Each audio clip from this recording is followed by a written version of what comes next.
I accept every time I get in my car. There's 20% chance I could die. And I can live with it. But not 1% more. And today with the rain, the risk is more. I suppose that all depends on how good you are in the rain. I have the track record here. I'm the only person in history to do the ring in under 7 minutes. So actually, it's to my advantage to race it today. Because I'm quicker than all of you. Fine. Then let's race. With Rush star Chris Hemsworth, and we're joined now by his co-star, who plays his biggest rival. Please welcome Daniel Brühl.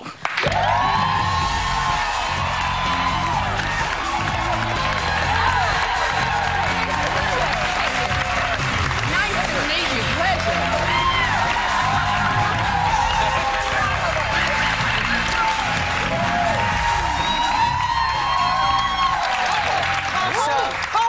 Be nice to each other. Yeah, we're trying. Yeah, do try. So, Very good chemistry. well, so We had a great time with each other. see how mean it. Sit, turn around, be nice. Now listen, you guys play big rivals, but you play Niki Lauda, who is James Hunt, your character's biggest pain in the behind. I mean, really pain in the behind. He's been described by some people as a bit of a, well, let's say it. You said it. He's a bit of...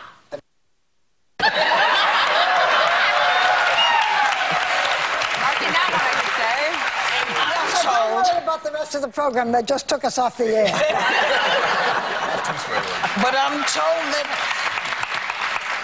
it was a good thing that you knew that when you first met him. Tell us about your first contact with Niki. We had a good relationship, but I was quite frightened at first when he called me.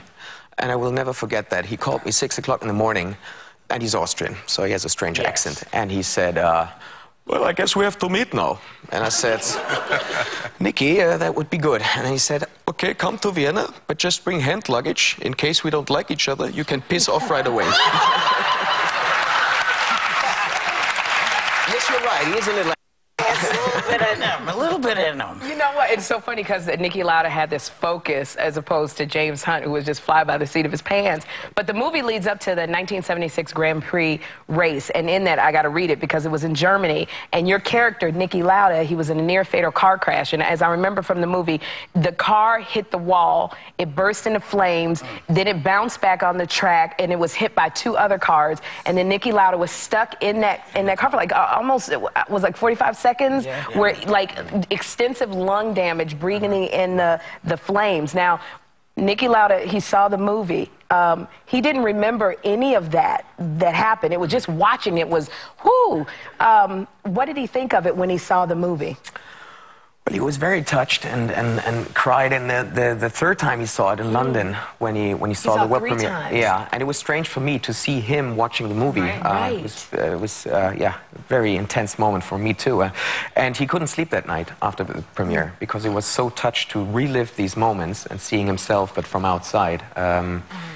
Yeah, but he's very proud of the movie, and it's a big relief that he liked my performance because again, he's so blunt. He would have told me otherwise. Especially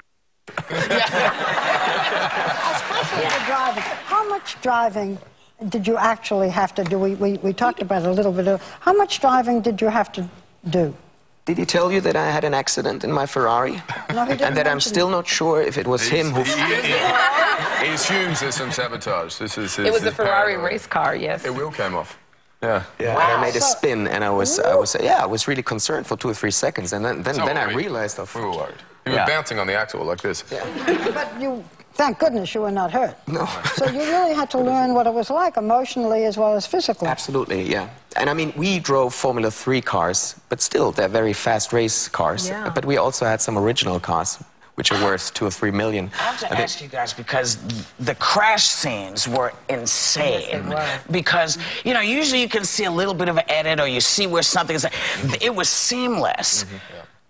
How hard was that? I mean, I'm assuming you guys were not in the cars No, in the flip scenes. So, yeah, not in the flipping scenes, no. Yeah. Not in the intentional ones. Well, you weren't.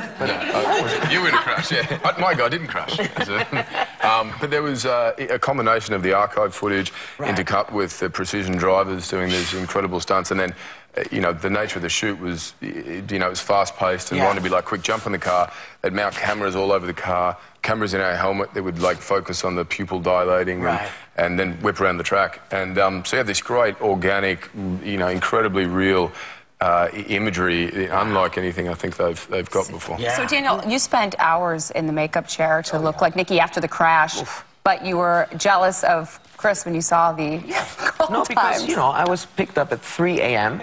because it took 6 to 7 hours to get the prosthetic makeup. And then I sat there, and I looked at the call sheet, and it said, Chris Hemsworth, pick up at 10. Then, first scene, Chris Hemsworth kisses a nurse. Second scene, Chris Hemsworth makes love on a plane. And third scene, Niki Lauda checks his tires, which was me. Oh, my God, that's awesome.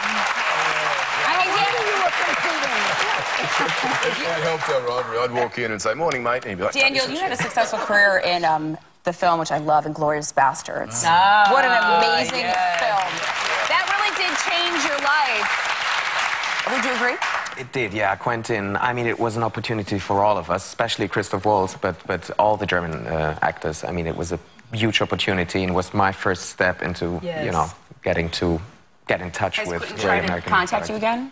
For any more? Yes, well, I heard Harvey Weinstein called and he said, great work on Rush, and Quentin says hi, so, yeah. Well, Chris, I want to ask you something serious. I want to ask you something serious, too. You had the sex scenes in the movie. They were, like, so intense, these sex scenes. Yeah. Well, how hard was it to... We're rapping fresh. We're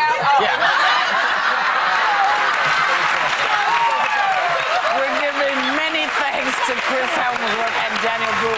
Rush opens in New York and L.A. today, and nationwide September 27th. Go see this movie. It's so worth it. We'll be right back. Up next, a woman who wrote a scathing